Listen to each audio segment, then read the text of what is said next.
noche, querida teleaudiencia, de Ventana Cultural, como diría una de nuestras presentadoras estrella, la doctora Gisela Romero. Se abren la ventana a las preguntas, se abren las ventanas al conocimiento, se abren la ventana a muchas cosas. Hoy tenemos con nosotros al licenciado Inocencio García Javier, especialista en temas internacionales, pero sobre todo uno de los grandes especialistas dominicanos en el tema haitiano. Además, embajador que ejerció de secretario de la Embajada Dominicana en Haití durante un largo periodo y un gran conocedor de la problemática haitiana.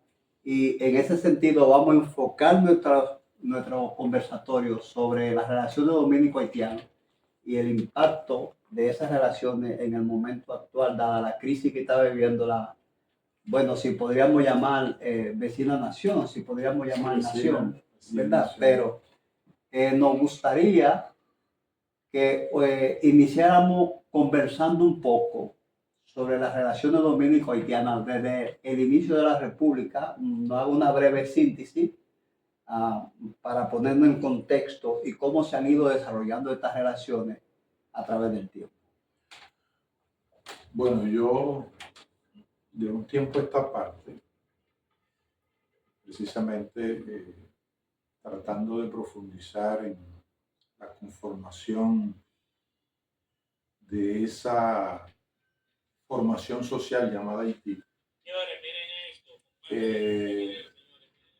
estoy planteando la siguiente hipótesis, y es que en Haití, 1804, y posteriormente a su independencia, en el decurso de su historia, se produjo en espacio y tiempo una revolución y una contrarrevolución. Porque yo entiendo que se produjo una revolución y una contrarrevolución en espacio y tiempo, porque a la vez de que se produce ese complejo proceso de liberación, ¿no?, antiesclavista, también fue una lucha de liberación social, racial, ¿no?, como la describe don Juan, que fue de las más complejas, ¿no?, de la historia de América. Y bueno, lógicamente, cuando se produce ese proceso de independencia, y que fue un proceso antiesclavista, bueno, hay que decir que ese fenómeno conmocionó a lo que en ese momento era el sistema mundo capitalista del momento. ¿Por qué? Porque el sistema capitalista precisamente sacaba su renta del trabajo esclavo a nivel global, ¿no? Y si tú haces el proceso de colonización que hubo durante los siglos XVI, XVII, XVIII, lógicamente cuando Haití produce ese proceso revolucionario, bueno, causa una conmoción en el sistema mundo, ¿no?, en ese momento. Pero desgraciadamente también se produjo una contrarrevolución por lo siguiente, y es que tanto Toussaint Louverture como Jean-Jacques Dessalines legislaron y adoptaron posturas de Estado donde prácticamente convirtieron en semi-esclavos a sus congéneres haitianos. Y lógicamente, a mi modo de ver, eso se convirtió en una contrarrevolución, porque si se salió de un proceso, ¿no?, tan sangriento, con todas las características que ya hemos mencionado, ¿no?, social, racial, antiesclavista, de independencia, y una lucha inclusive de carácter internacional, con todos los elementos envueltos, entonces, para poder profundizar ese proceso revolucionario de consolidación de esa república, era necesario, por ejemplo, en vez de fijar sus congéneres a la tierra, como ocurrió, lo que se dio fue hacer una distribución, todo un proceso de reforma, ¿no? Para que esa masa campesina tuviera acceso a la propiedad de la tierra, que no ocurrió. Entonces, yo entiendo que esos son elementos de que en espacio y tiempo se produce esa contrarrevolución. Esa revolución y contrarrevolución en espacio y tiempo. Y lógicamente eso viene a consolidarse ya con el Código Rural de 1826, donde precisamente prácticamente el Código Rural de 1826 está calcado casi a la letra del Código Esclavista de Jamaica. Ya para 1827 ya los haitianos estaban en la República Dominicana, en 1826, cuando el código. Exactamente. Se produce, pues, se produce, yo digo que ahí se produce precisamente la consolidación de esa contrarrevolución. Y don Juan señala que una de las causas, inclusive la provocó la declaratoria de independencia de Núñez de Cáceres, que le dio la oportunidad, ¿no?, a Guayer para invadir la parte oriental de la isla, es que dice don Juan que la presión se debía a que los generales necesitaban tierras, ¿no? Y que entonces, bueno, cuando se proclama, cuando hace la proclama Núñez de Cáceres, el 9 de febrero de 1821, entonces eso le da la oportunidad precisamente a Weyer para que se crearon las condiciones, ¿no?, las condiciones geopolíticas insulares para que se produjera esa invasión, dice don Juan, esa ocupación. Entonces, bueno, si partimos de esta hipótesis, que hay elementos para convertirla en tesis, ¿no?, yo creo que eso nos da la explicación de la inestabilidad histórica recurrente de esa formación social que se llama Haití, ¿no? Parece que desde ahí tenemos que partir para poder entender una formación social que se puede decir que no se puede hablar de un Estado, porque hubo Estado en el norte y hubo Estado en el sur. Es decir, estamos hablando de la creación de dos estados. En consecuencia, ahí no se produce una unidad nacional, ¿no? Ya la unidad nacional viene a consolidar lo que venía, ¿no? Pero esa es la manera en cómo nace esa formación social que es Haití, ¿no? Y bueno, cuando uno estudia sobre el Estado, el libro de Bosch, ¿no?, Bosch analiza todas las características del Estado del Norte por Henri Christophe, ¿no? Uno se da cuenta que efectivamente, si vamos a los aspectos jurídicos y políticos de lo que es la constitución de un Estado, realmente no hubo un Estado en Haití como tal, ¿no? Por ejemplo, René de Calvert, que es un tratadista francés en teoría general del Estado, él divide en dos categorías, que es el Estado en abstracto y el Estado en concreto. El Estado en abstracto es toda la condición jurídica, que es lo que le da precisamente la propiedad para definir con propiedad a un Estado, ¿no? Y el Estado en concreto es cuando esas condiciones jurídicas no están conjuntadas es decir, no hay un encuentro entre el concepto nación y el concepto de Estado, ¿no? Y por ejemplo, Jean-Marie Theodat, en un estudio monográfico sobre el Estado, 1804-1859, que está coordinado por un gran intelectual haitiano, Lainé Ilbon, y Michel Hector, que es un historiador haitiano. Ambos son dos intelectuales importantes.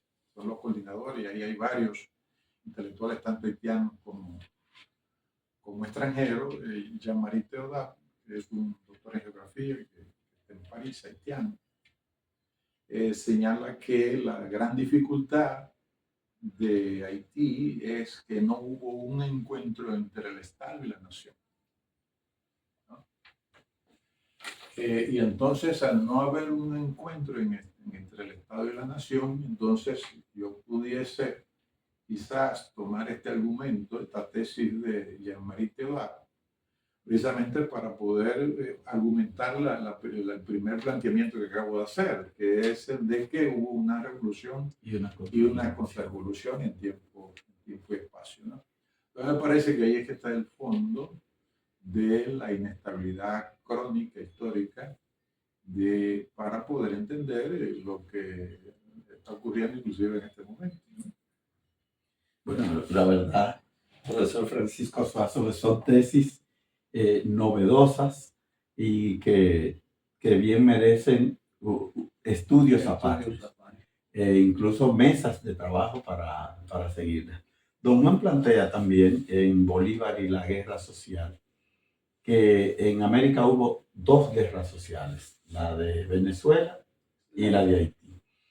Y respecto a la de Haití, plantea, un poco en abono a lo que plantea el profesor Inocencio García, que tuvo un tinte racial también. Sí, sí. Fue así.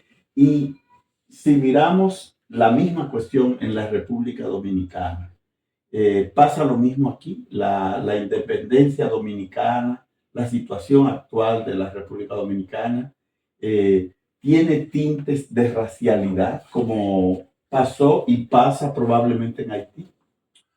No, yo creo que nosotros deberíamos llamarle, en términos de su conformación histórica, la República Dominicana como la democracia racial de América, que es la República Dominicana, en todo el continente. Quizás por algo de carácter, fenómenos de carácter inintencional en términos históricos, y es que aquí no hubo de lo que más le llaman el sistema esclavista capitalista, que sí ocurrió en Salvador de Bahía, en Cuba, en Haití y en Jamaica. No ocurrió en la República Dominicana por la parte de la isla, porque ya para 1520 ya estaba fracasando la industria azucarera en la parte, en la isla, ¿no? Que inclusive hay autores que señalan que si la industria azucarera no fracasa, en la isla no hubiesen existido dos estados, ¿no? Si la industria azucarera no fracasa, ¿no? Porque se hubiese producido toda una conformación de una élite económica, ¿no? Una oligarquía que hubiese conducido de manera diferente los asuntos de la isla, ¿no? Pero el hecho es que ni siquiera en el pensamiento kantiano no hay ningún sesgo, ningún rasgo que se pueda decir aquí hay alguna intencionalidad racial, ¿no? De discriminación racial. No la hay en el pensamiento haitiano, uno la busca por todos lados y no existe, ¿no? Sin embargo, del lado de Haití sí. Hay un texto que ha sido publicado por la Sociedad Dominicana de Bibliófilos, de David Nichols, un británico, que se llama Desde Jean-Jacques Dessalines hasta el presente. Entonces, su título es como Color y Raza, ¿no? Entonces, la tesis de Nichols, precisamente, es que él señala que en Haití el color, es decir, la raza que se consolida, es decir, cuando se habla de raza, se habla de la raza negra, ¿no? Ha sido en términos históricos en Haití una fuerza centrípeta, es decir, que ayuda a la consolidación nacional. Esa es la tesis de Nichols. Y que el color ha sido una fuerza centrífuga. Inclusive parte de esa división y de esa inestabilidad viene, a mi modo de ver, yo comparto esa tesis de Nietzsche, de que el problema racial ha sido,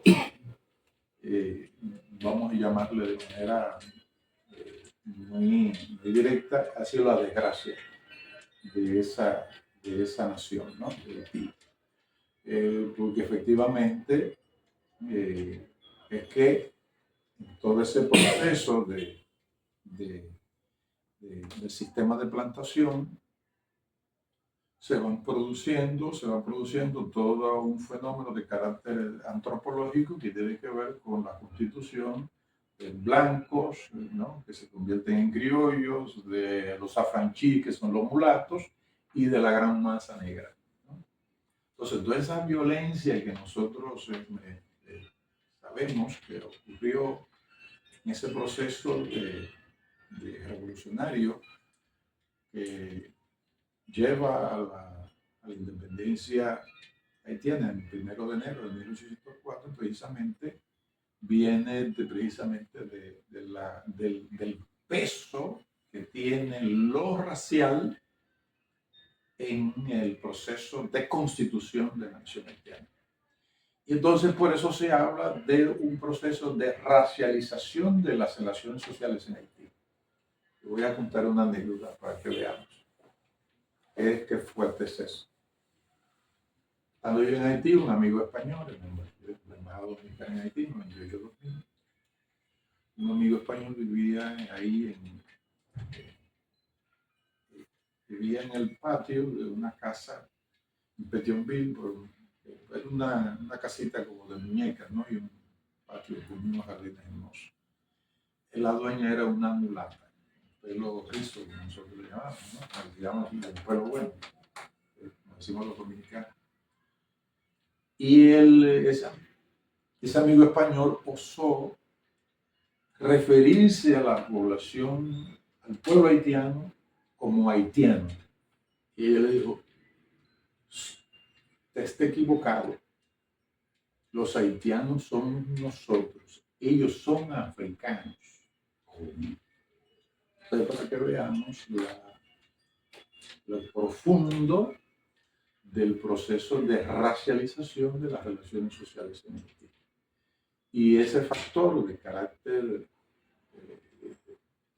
ideológico, cultural, me parece que es un factor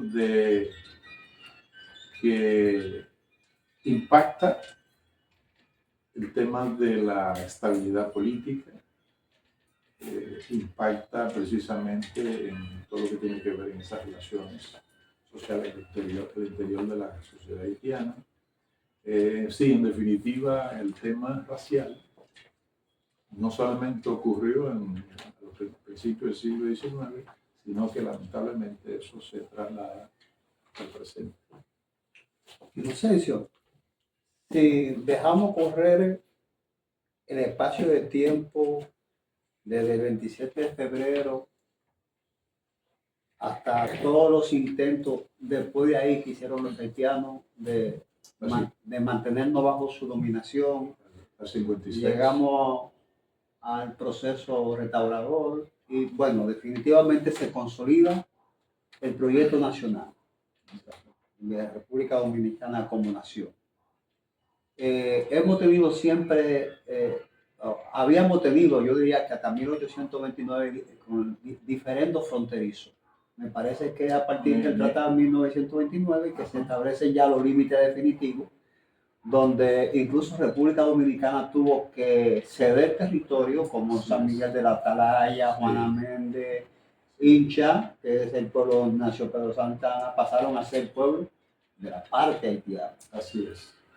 A partir de ese momento, ¿cómo ha sido el proceso de protección fronteriza respecto de República Dominicana a Haití? Bueno,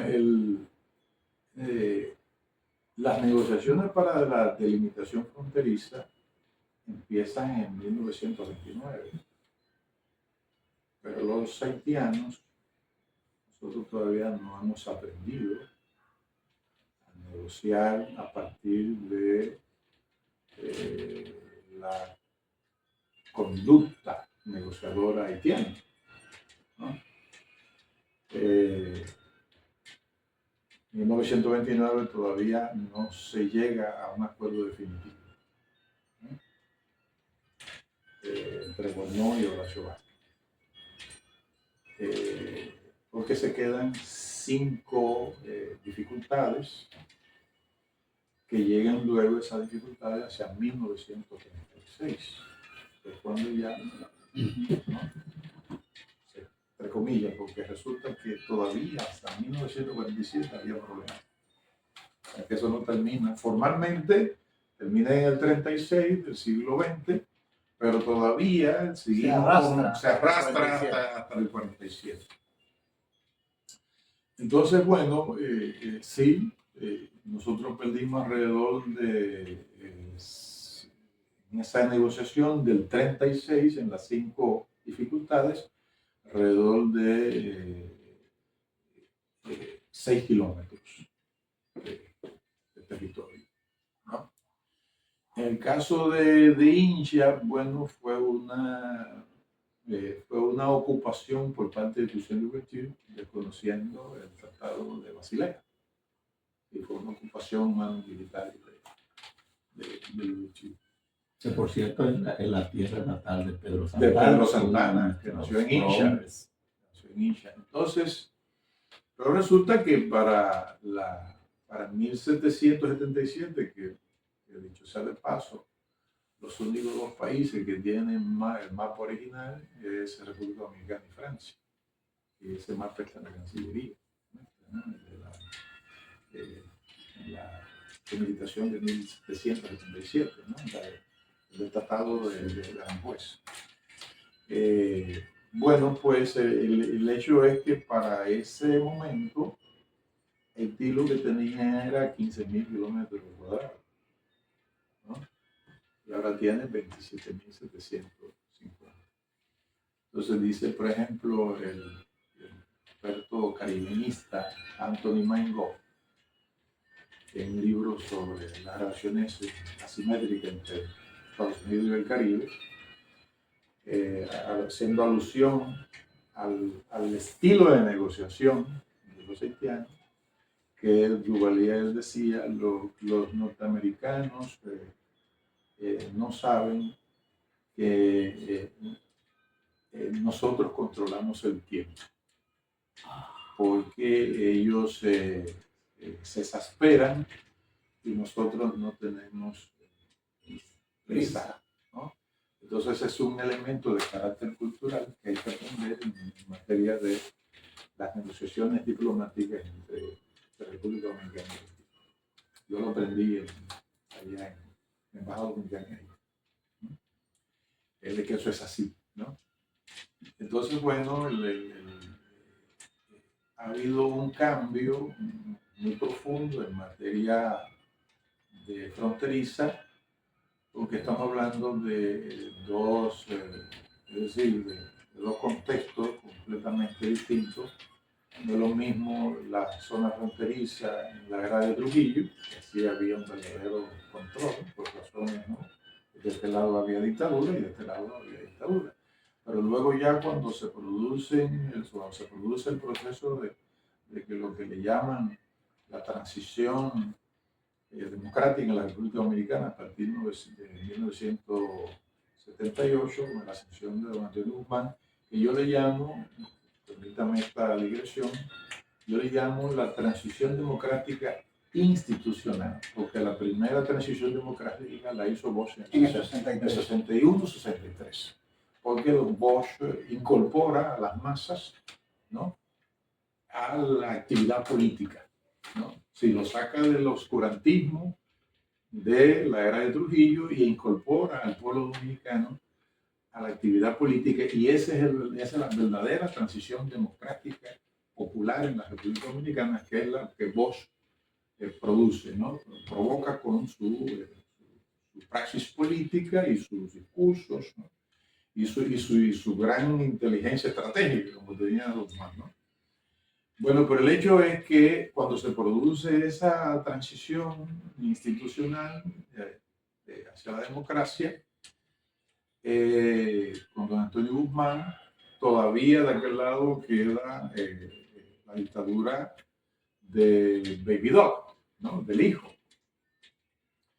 Pero bueno, ya hay una cierta flexibilidad y hay contactos, pero efectivamente ya la frontera empieza a transformarse cuando a partir de cuando ya cae definitivamente la dictadura de Baby Doc, el 7 de febrero de 1986, ¿no?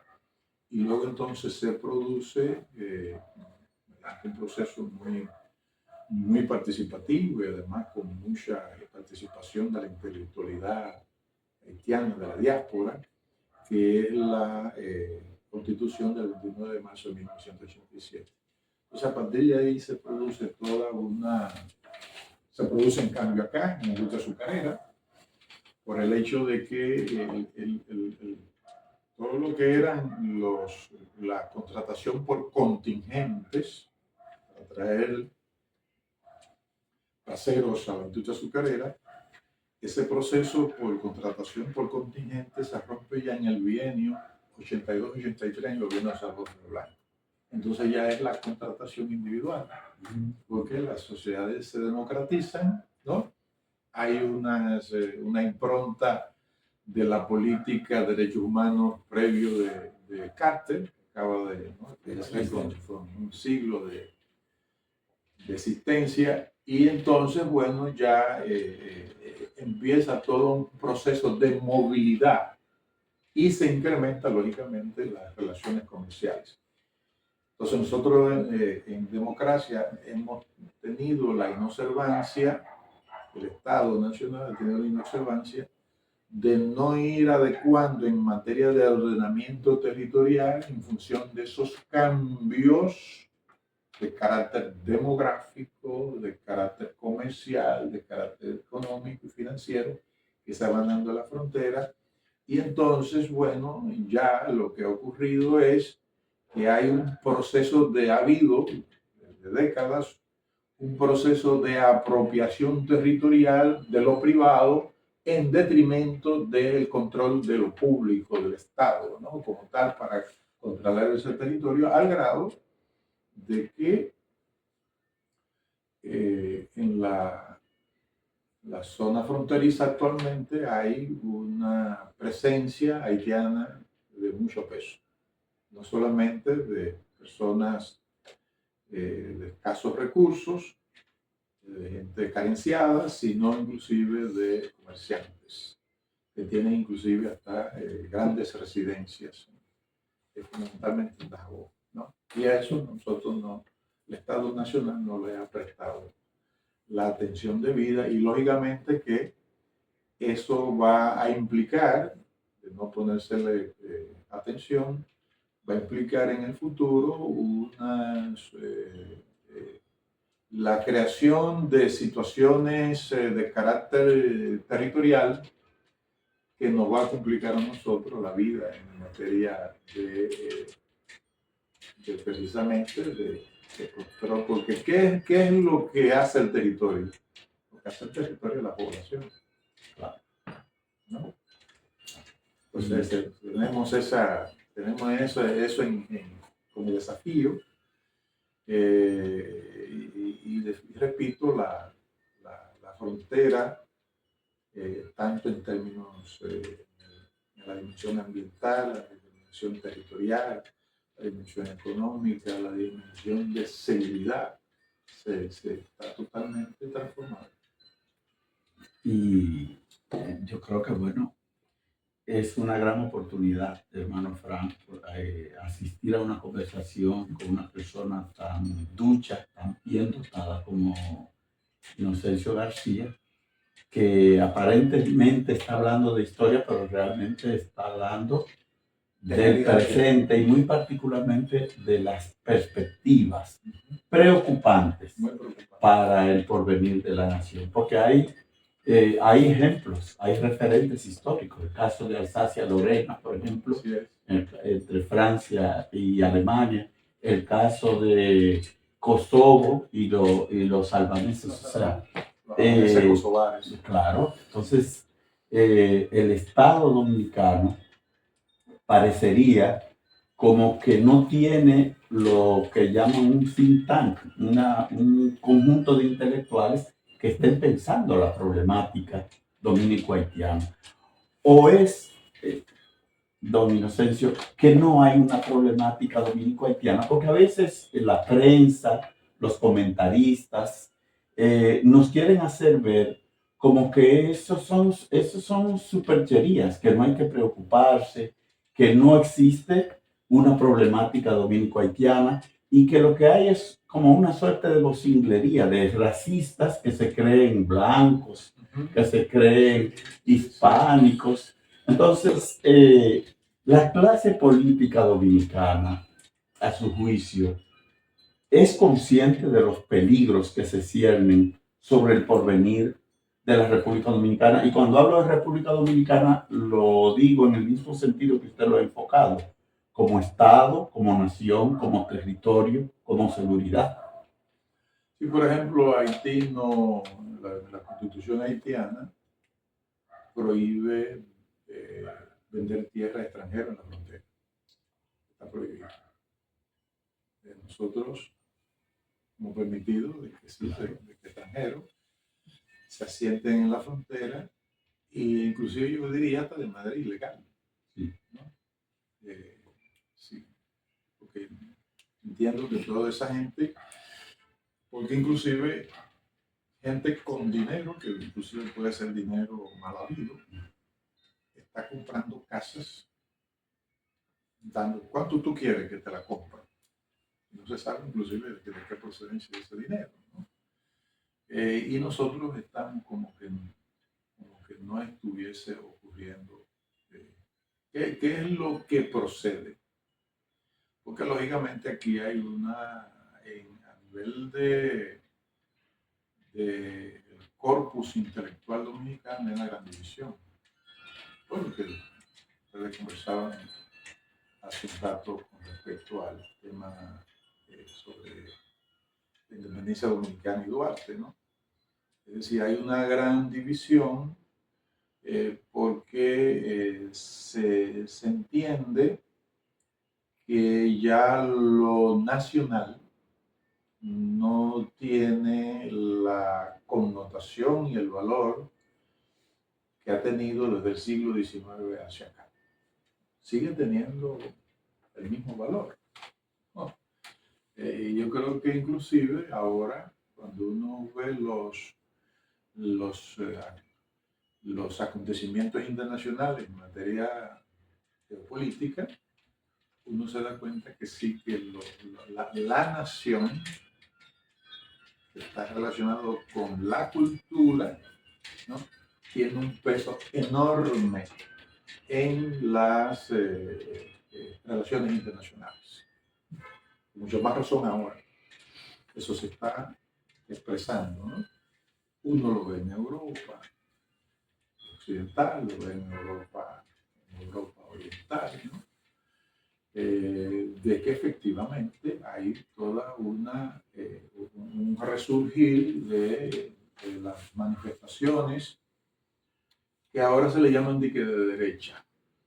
Es decir, cuando defiendes la nación, cuando te refieres a la identidad nacional, ya esas son expresiones de derecha o de extrema derecha. Y yo digo, tremendo disparate conceptual, inclusive político. Porque resulta que, ¿qué están diciendo, por ejemplo? Yo estuve recientemente en Toledo, terminando la maestría en Derecho Internacional y Relaciones Internacionales. Y bueno, la preocupación que hay en España es precisamente la presencia cada vez más firme del Islam, ¿no? Y hay textos, inclusive en mi biblioteca tengo un texto sobre de que ese autor señala de que desde el Islam se señala que es de nuevo la tierra de ocupación.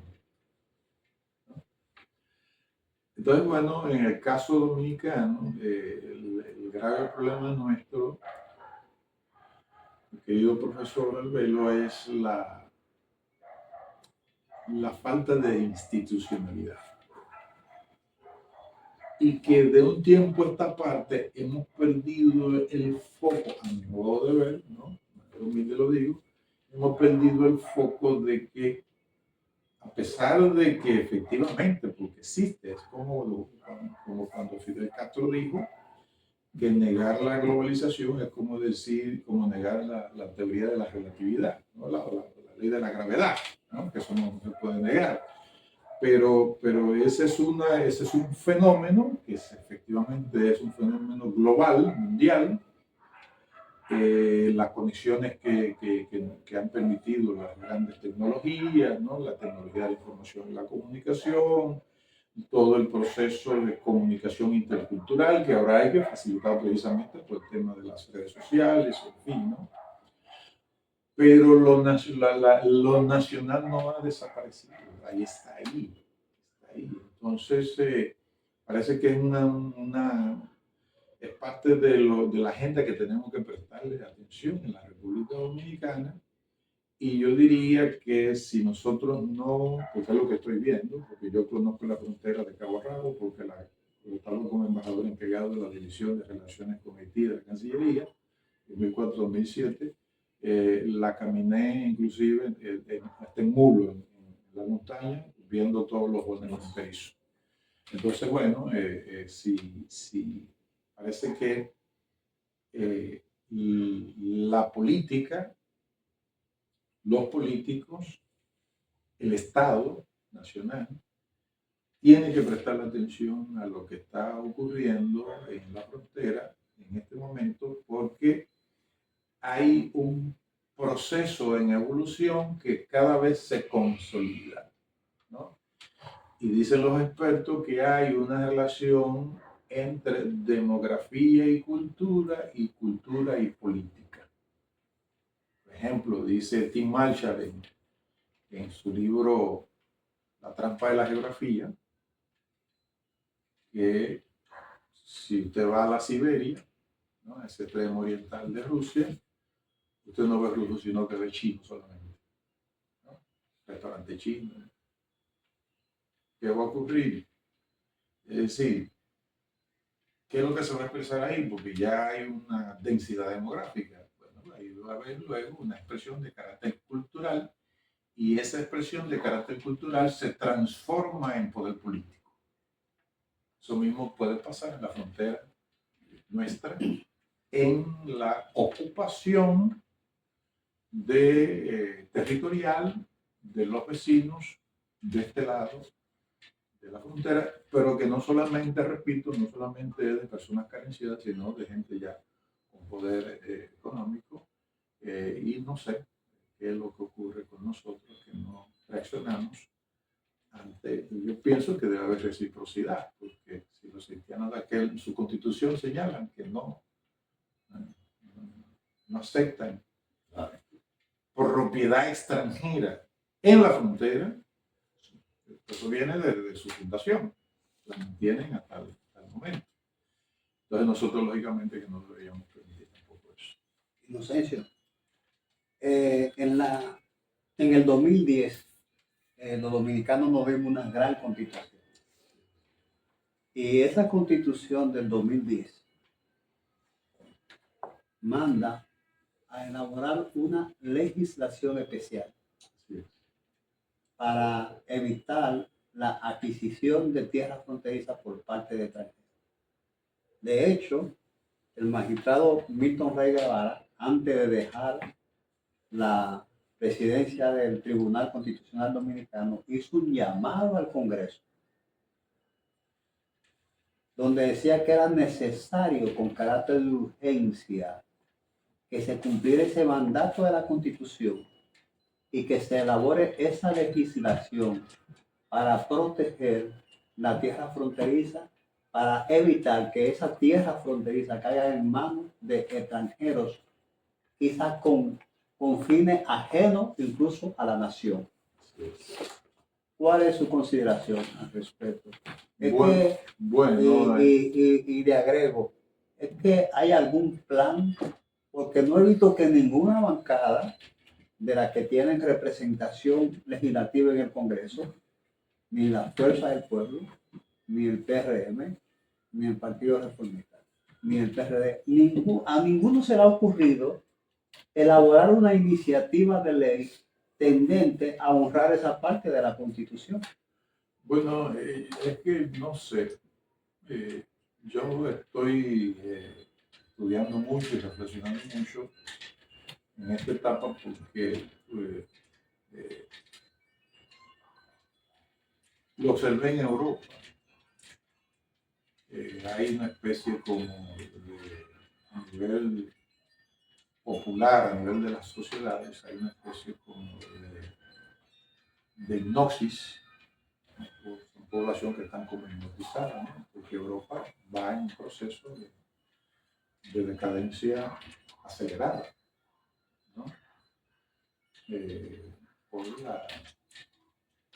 ahí yo le decía a los profesores ahí en Toledo que en Europa hace falta muchos Robert Schuman, Konrad Adenauer y Alcide de Gasperi, que fueron los creadores de esa idea, ¿no? Los tres socialcristianos, ¿no? Y a propósito, Gasperi le dijo a su esposa, el italiano, cuando no se iba a meter en política, pero política no era de la serie. Dice, bueno, en mi vida lo único que te puedo ofrecer es una casa muy modesta y mucha pobreza. Le dijo Gasperi a su esposa. Entonces no sé si aquí está, yo creo que también nosotros estamos pasando por eso que yo observé en Europa, de que hay una especie de una sociedad que está hipnotizada y quizás se deba precisamente a todos estos cambios que la tecnología está, es un fenómeno que hay que estudiar, ¿no? Porque yo creo que inclusive está afectando hasta la élite política. Es decir, ¿en qué sentido? ¿Cuáles deben ser las prioridades que estén en la agenda, en la carpeta política de los diferentes partidos y en la carpeta también de los que están controlando, ¿no? Administrando el Estado en este momento? Se puso ese muro ahí, pero ese muro lo que ha creado es problema. Más que Empezando porque se puso metros adentro de la frontera. Claro. Claro. Que nos significa que estamos regalando territorio. Que ya nos va a crear un problema. Y parte de esa, digamos que elementos de ese razonamiento que ha hecho don Inocencio es, por ejemplo, el mismo tratamiento que se ha dado a la negociación en el mar del sur de la República Dominicana y el mismo caso de lo que parecía un canal, pero que parece que es una desviación del río Masacre. No, es todo un trasvase completo. Y lamentablemente ahí, por más que digan las autoridades actuales, se cometió precisamente un error en la negociación. Claro que sí. ¿Por qué? Porque si conoces la idiosincrasia negociadora de la que hablábamos, ¿no? De nuestros vecinos, yo no hubiese firmado ese memorándum de entendimiento parece que de mayo de 2021. No lo firmo. Yo, si hubiese estado ahí, no. Primero vamos a hacer un estudio de impacto ambiental. Cuando hagamos el estudio de impacto ambiental, que puede ser con un organismo, ¿no?, neutral, multilateral, ¿no?, Entonces, a partir de ahí, entonces entran las negociaciones y firmamos cualquier cosa, pero no antes, ¿no? Entonces no se engañaron de nuevo, ¿no? Es un asunto tan delicado como es el tema agua, porque Haití de manera consciente violó el Tratado de Paz, Amistad y Arbitraje de febrero de 1929. Lo violó de manera consciente, ¿no? ¿Por qué? Porque cuando uno ve, quizás de ahí vienen quizás ese error grave en términos geopolíticos, en términos de nuestra diplomacia. Yo inclusive lo puedo atribuir en parte porque cuando se estudia el programa de gobierno del PRM, yo lo he estudiado, hay toda una especie que a uno le sorprende, de una especie de entusiasmo por las futuras relaciones que pudiese ese partido en el gobierno establecer con Haití, cuando, si tú te estás expresando en tu programa de gobierno de esa manera, estás desconociendo tanto la historia, claro, como el fundamento de ese Estado, porque es un Estado colapsado, ¿no? Entonces, ¿de qué acuerdos tú puedes establecer con un Estado que está colapsado, ¿no? Sí, inclusive antes de que asesinaran al presidente Jovenel Moïse, habría que tener mucha cautela para llegar a acuerdos. Y luego ya del asesinato, mucho menos, ¿no? Mucho menos el magnicidio. En fin, que nosotros tenemos que poner en la agenda, y ese gran patriota, el doctor Minto Rey Guevara, efectivamente Francisco, de manera insistente dijo que al Congreso que se aprobara la legislación. Bueno, entonces que nosotros tres como dominicanos aprovechemos este programa precisamente para llamar a los legisladores de todos los partidos que pongan en agenda precisamente ese proyecto de ley para evitarle problemas futuros no tan lejanos a la República Dominicana. Y dado que usted también es un embajador probado, aparte de una persona con una alta conciencia histórica, no hay, como hay, por ejemplo, en el Pentágono, en el Departamento de Estado norteamericano, no hay una mesa dominicana en la Cancillería que trabaje específicamente el tema haitiano. Sí, cuando yo estuve en la Cancillería como embajador encargado, era una división. Entonces ahora la categoría es superior porque es una dirección ahora. Pero el problema es que el Estado Nacional no le presta la atención debida a eso. Por ejemplo, cuando yo llegué, ahí en mayo más o menos de 2004, no, septiembre de 2004, yo lo que me encontré fue con cajas. ¿Sí? Y por suerte entonces me facilitaron desde el Palacio el nombramiento de un primer secretario, un segundo secretario, un ministro consejero y un tercer secretario. Dejé establecido y creé un área de protocolo al interior de la División de Relaciones con Haití, que se encargaba de coordinar con el perínclito del protocolo del país, de don Francisco Ndala Rincón, sí, que Dios no tenga en gloria, ¿no? Pero resulta que a ese tema, si tú tienes, por ejemplo, dos países que sean referentes principales de tu política exterior, lógicamente que tú tienes que ponerle presupuesto a eso. Tienes que ponerle presupuesto y además debes de reunir de manera permanente a los pensadores dominicanos ¿no? Y cada partido debería precisamente tener, como lo tiene la Fuerza del Pueblo, un área especializada. En la Fuerza del Pueblo tenemos la Secretaría de Asuntos Haitianos, precisamente para llevar, la Fuerza del Pueblo ha dado importancia a ese tema, pero que desde el Estado, en términos históricos, después de la era de Trujillo, no hemos enfocado esa relación con la coherencia, la sistematicidad que se requiere, porque es que yo tengo el informe de 1949 de Naciones Unidas y que participó, fue un estudio interdisciplinario de varios especialistas, antropólogos, sociólogos, economistas, geógrafos, etc., expertos en temas ambientales, de 1949, donde ellos, entre las conclusiones, proponían sacar a familias enteras de Haití porque ese país no tenía capacidad para subvenir a las necesidades de comida, de vestir, alimentación, de vestido, de vivienda, etc. En 1949.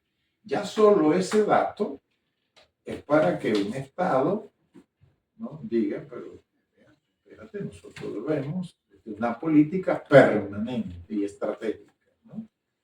Y siempre digo, ¿es para estar en contra de ti? No, No, es para proteger el territorio. Es para proteger el territorio nacional y en la medida, como siempre lo decíamos, cuando estábamos en temas de cooperación, como viceministro de Cooperación Nacional, de Cooperación Internacional, le decíamos siempre y cuando estamos dispuestos a cooperar con Haití, siempre y cuando ellos lo deseen, claro, y lo soliciten.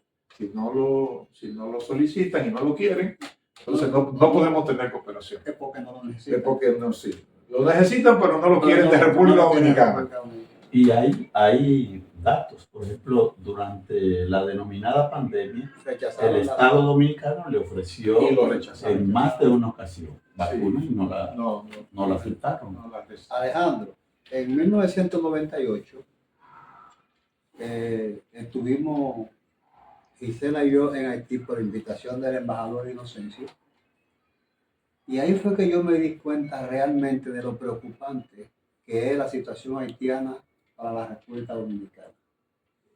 Bueno, después he tenido la oportunidad de recorrer algunos pueblos de la frontera, como Bánica, Pedro Santana y Hondo Valle. Y como usted dice, en esas poblaciones, prácticamente la mitad de la población de esa zona es haitiana.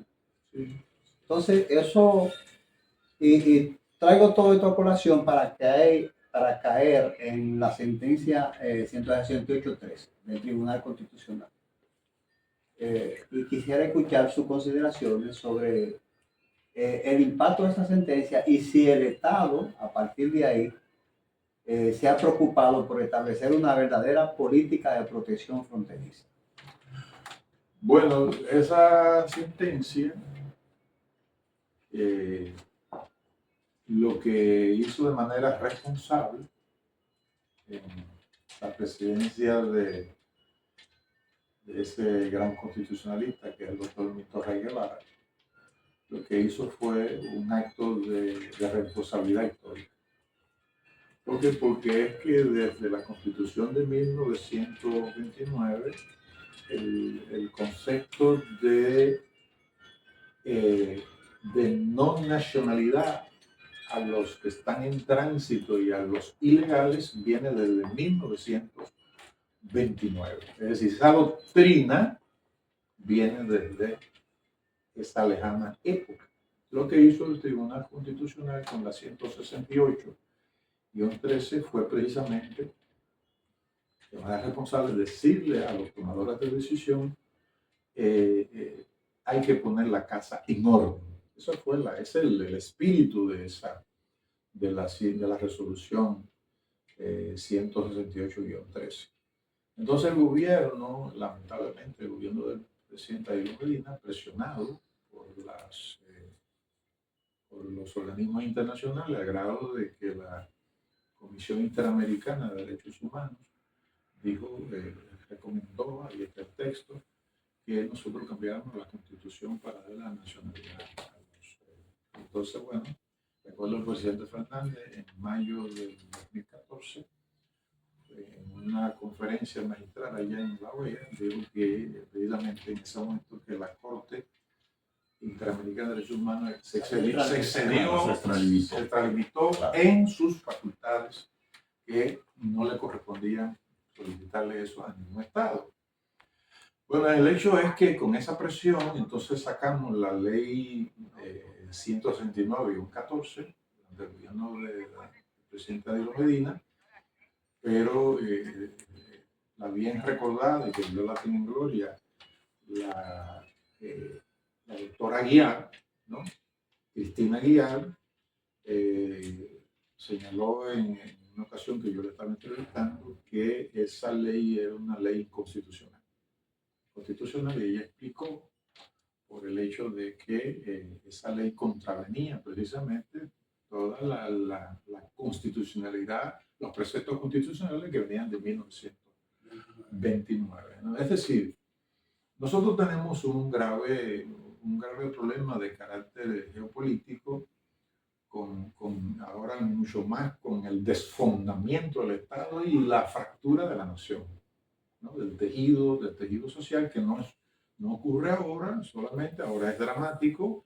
Eso viene desde el principio de este siglo, donde empieza esa fractura del tejido social en Haití. Ahora imaginémonos cuando el año pasado las Naciones Unidas reportan 5.600 asesinatos, ¿no?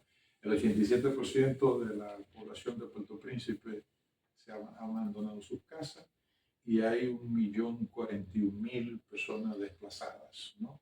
En todo el territorio nacional. Es decir, un verdadero drama humano que es como si fuera un verdadero genocidio que están cometiendo esas pandillas con sus propios hermanos, ¿no?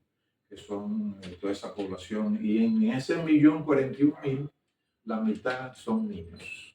Bueno, ¿No? que Inocencio, agradecer a nuestra audiencia la oportunidad que nos dan cada miércoles de acompañarle y solicitarle que hagamos nuestro el concepto de que la patria no termina en la frontera, la patria nace en la frontera. Así es. Así es. Gracias por acompañarnos. Muchísimas gracias, profesor. Muy Le honrado. ratifico mi admiración. Muchas gracias. Y eso es recíproco, profesor Álvarez.